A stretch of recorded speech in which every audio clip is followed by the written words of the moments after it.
tal, alumnas y alumnos de español de tercer grado de secundaria? Les damos la bienvenida a Aprende en Casa.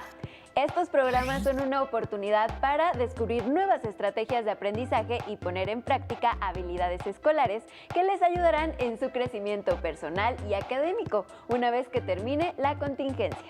Y es que en esta etapa de aislamiento social, los caminos para llegar al conocimiento y tener una sana convivencia familiar se fortalecen. ¡Aprovechemos la experiencia!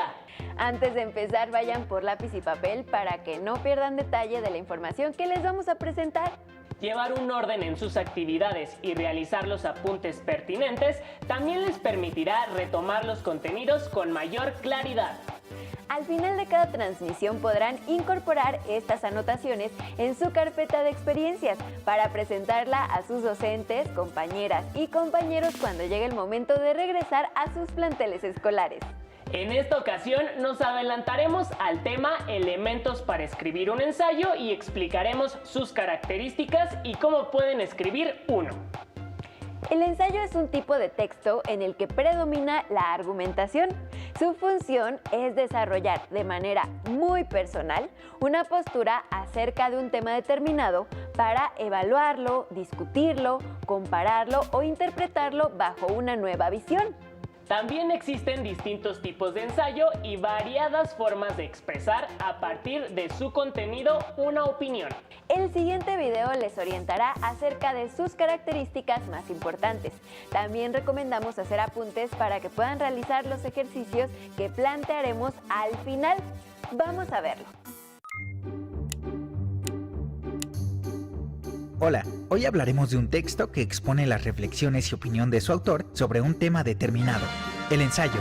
Hay ensayos literarios, académicos, científicos, críticos, filosóficos y muchos más. En fin, hay para todo público y suelen ser breves.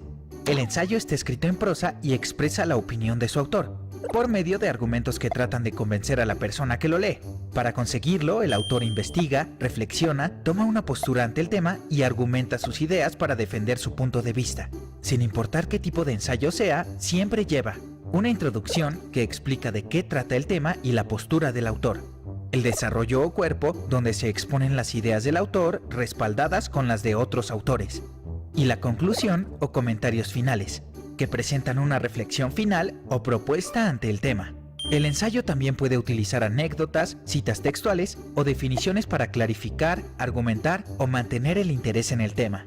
Descubre cómo es este escrito leyendo El laberinto de la soledad de Octavio Paz.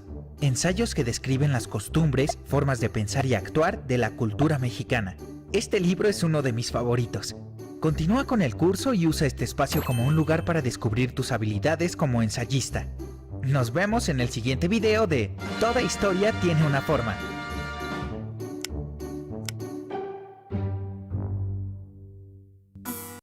Como recién apreciaron, el ensayo es un texto en prosa que puede ser breve y en el que se reflexiona sobre un tema elegido a partir de la argumentación. Es decir, un razonamiento que nace no solo de una forma de ver el mundo, sino de investigar ampliamente acerca de un asunto para opinar. Pueden crear ensayos de cualquier tema, pero lo importante es que estén informados para que su reflexión sea sustentada. Otra característica de los ensayos es que en general sus finales son abiertos, es decir, no se impone una visión, sino que se busca que el lector asuma su propia postura. También hay ensayos que pueden ser largos como El laberinto de la soledad del poeta y ensayista mexicano Octavio Paz, quien ganó el Premio Nobel de Literatura en 1990. En este texto expuso ampliamente las costumbres, visiones, formas de ser y comportarse de los mexicanos. Para entender más acerca de cómo pueden prepararse para escribir ensayos, les invitamos a observar a continuación el material denominado Modos de explicar y argumentar diversos textos. ¿De qué manera podría articular los argumentos y conclusiones de mi trabajo documental para darle mayor claridad?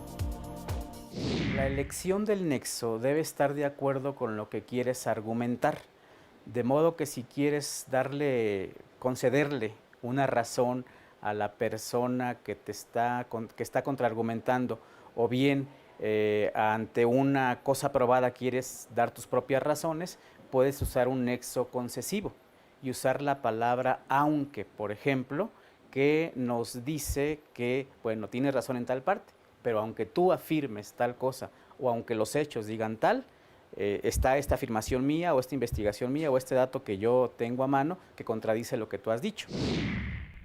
Identifiquemos lo que sabes ahora acerca de los nexos. Por más que avanzábamos, no encontrábamos la salida. Caminamos a ciegas.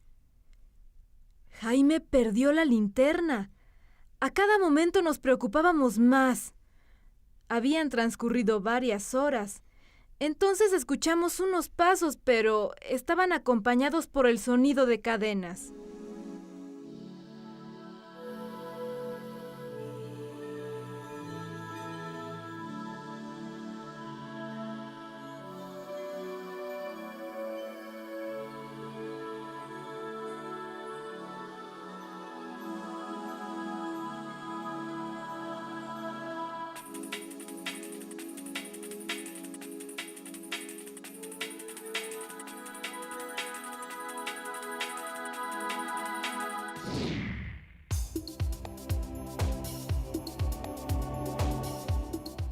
El concesivo, como su nombre lo indica, nos dice que concedes algo al oponente, por llamarle así al que te está argumentando en contra, y le das la razón en algún sentido. Le dice, a ver, bueno, usted dice que esto, aunque usted afirma tal cosa, aunque se sabe tal argumento, o aunque el uso te diga tal, yo le voy a afirmar tal y tal cosa.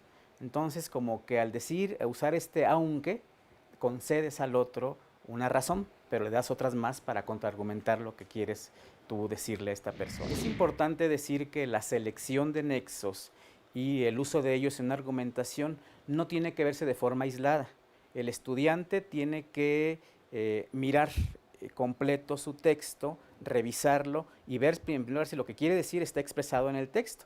Y después si cada argumento se va hilando de manera adecuada para convencer al otro de lo que estamos diciendo. Detectar los nexos en un texto no solamente es útil para escribirlo, sino también para leer y comprender un texto. Uno debe estar alerta ante el uso de nexos para ver de qué manera el que escribió el texto te argumenta a favor o en contra de un tema. Entonces, la importancia de los nexos es tal que sirve tanto para comprender un texto como para escribir un texto argumentativo. Han visto que los nexos son muy importantes al momento de escribir un texto, pues con ellos pueden enlazar ideas, argumentos o posturas. Así, los nexos concesivos como pero o aunque muestran una postura o acción que se realizará ante algo que sucede o puede suceder. Mientras que los nexos causales como por qué o pues se refieren a lo que causa algo o alguien. Finalmente, los nexos condicionales como sí o excepto manifiestan una condición para que algo suceda o se haga. Es importante que los tomen en cuenta, pues sirven para argumentar las posturas en un ensayo. Para tener más clara su importancia al momento de redactar sus ensayos, observen el video que les presentamos enseguida. Tomen nota.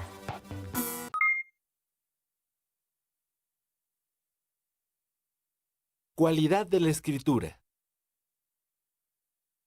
Además de la estructura, lo que hará que tu texto cumpla su objetivo es la claridad con que construyas tus ideas. Para ello, toma en cuenta estos aspectos. Desarrolla un esquema con las ideas principales y secundarias, es decir, lo que desarrollarás en cada párrafo. De esta manera evitarás repetirlas o incluir otros temas que no piensas tratar. Escribe oraciones sencillas y evita los adjetivos. Si vas a conectar oraciones, hazlo considerando la idea principal y cuál se desprende de esta. Utiliza palabras conectoras que ayuden a unir tus ideas y, por tanto, tus párrafos. Evita escribir como hablas. Utiliza los signos de puntuación para evitar problemas de comprensión. Los puntos y las comas tienen un fin específico. Empléalas de manera correcta para organizar tus oraciones. Consulta el diccionario para confirmar o corregir tu ortografía. También, si no estás seguro del significado de una palabra, no dudes en investigarlo. Piensa en tu receptor. Lee tu escrito después de redactarlo y analiza si es claro lo que quieres transmitir. Identifica repeticiones, oraciones confusas, faltas de ortografía o puntuación equivocada. Además de lo anterior, para que mejores tu redacción, es indispensable que generes un hábito de lectura, para que identifiques cómo los profesionales de la escritura construyen sus ideas.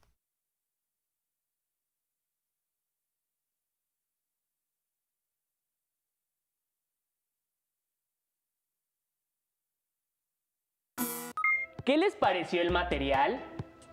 ¿Hay algunas cosas que no sabían? ¿Cómo pueden servirles ahora los nuevos aprendizajes para preparar su ensayo?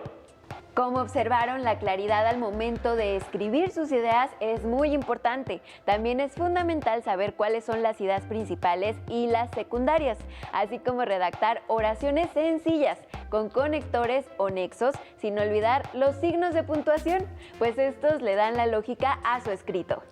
Por otro lado, no olviden revisar diccionarios, internet o preguntar cuando desconozcan alguna palabra. Y, finalmente, relean lo que escriben para detectar errores que pueden causar confusión. Antes de continuar, les invitamos a revisar la página de Los Libros del Rincón, en donde encontrarán el libro Lázaro Cárdenas, Iconografía, de Adolfo Gili y Mario Ojeda, que contiene 2 ensayos introductorios. Les invitamos a leer al menos uno para repasar las características del ensayo. También les sugerimos ver el documental acerca de Rosa Parks, con el que realizarán un breve ejercicio al final. No pierdan detalle de este video en torno a una mujer valiente. Rosa Parks era una desconocida cuando fue detenida por la policía el 1 de diciembre de 1955. Era una mujer negra, costurera de profesión, que vivía en Montgomery, la capital del estado de Alabama, en Estados Unidos. Cuando murió, 50 años después, en octubre de 2005, recibió honores de Estado en la rotonda del Capitolio en Washington. En aquel diciembre de 1955, podría haber sido simplemente una costurera cansada, pero muchos vieron en ella también a una mujer comprometida con la lucha por la igualdad de derechos entre blancos y negros. En Alabama, como en muchos otros estados del sur, regían las llamadas leyes Jim Crow, que segregaban a los negros de los blancos bajo el lema separados pero iguales. De acuerdo con estas leyes, los negros no podían acudir a los mismos restaurantes que los blancos, ni entrar a los mismos baños, ni sentarse en la parte delantera de los camiones, donde los blancos tenían preferencia. Había fuentes de agua potable distintas para blancos y negros, y en los lugares públicos, en los parques, por ejemplo, también había espacios distintos. Podía suceder que un blanco se sentase en el espacio reservado para los negros, pero estos no podían de ninguna manera ocupar los lugares asignados a los blancos.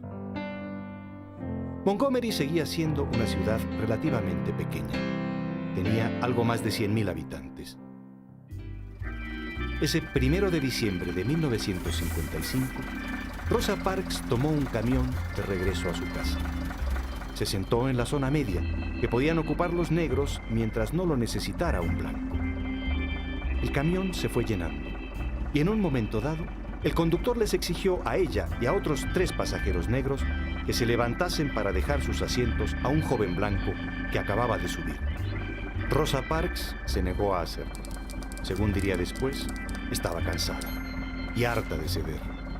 También dijo que el joven blanco ni siquiera le había pedido el asiento. Los otros 3 pasajeros negros se trasladaron obedientemente a la parte trasera del camión. Parks se mantuvo en su asiento y el conductor llamó a la policía.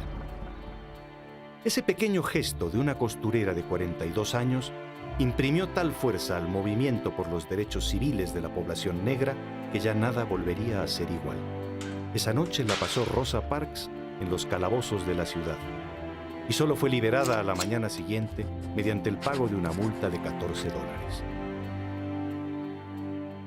Martin Luther King, todavía entonces un desconocido pastor de una pequeña iglesia bautista de Montgomery, convocó en los días siguientes, junto con otros 50 activistas, a un boicot a la línea de camiones de la ciudad.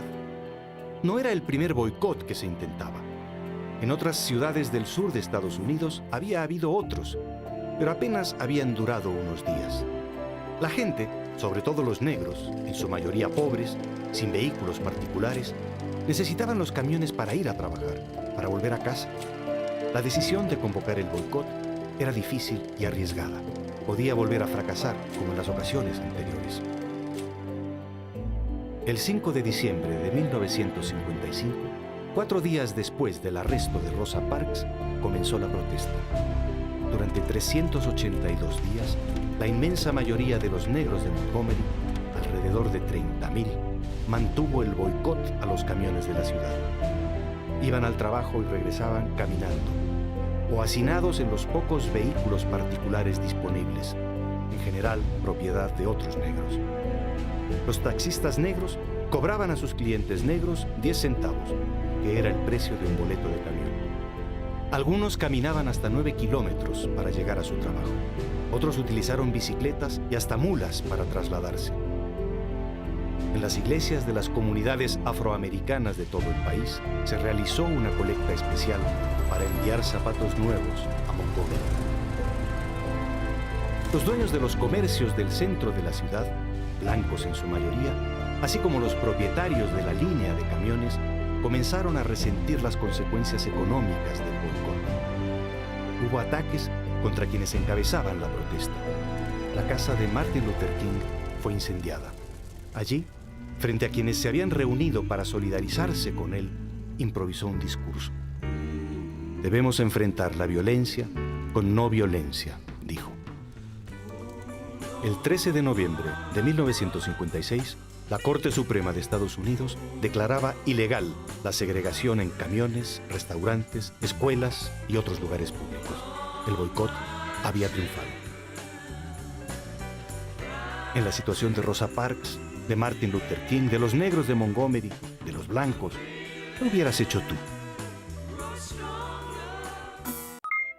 ¿Qué les pareció el acto de rebeldía de Rosa Parks? Como observaron, en su tiempo, la gente de color en Estados Unidos era rechazada y tenía menos derechos que los ciudadanos blancos. Sin embargo, su acción provocó cambios en las leyes que favorecieron la igualdad. Para finalizar, les señalamos las actividades que deberán realizar. En primer lugar, respondan a las siguientes preguntas. ¿De qué tema les gustaría escribir un ensayo y dónde buscarían la información? ¿Por qué son tan importantes los nexos a la hora de redactar un ensayo? Por último, si tuvieran que escribir un ensayo sobre Rosa Parks, ¿qué aspectos de su historia desarrollarían y por qué? Si les surgen algunas dudas, pueden ver el documental una vez más. Les invitamos a que redacten una pequeña nota en respuesta a la última pregunta que hicimos y guárdenla al terminar en su carpeta de experiencias. Ha llegado el momento de dar por concluida esta transmisión, pero sigan sintonizando la programación de Aprende en Casa porque la educación nunca se detiene. ¡Hasta pronto! ¡Hasta pronto!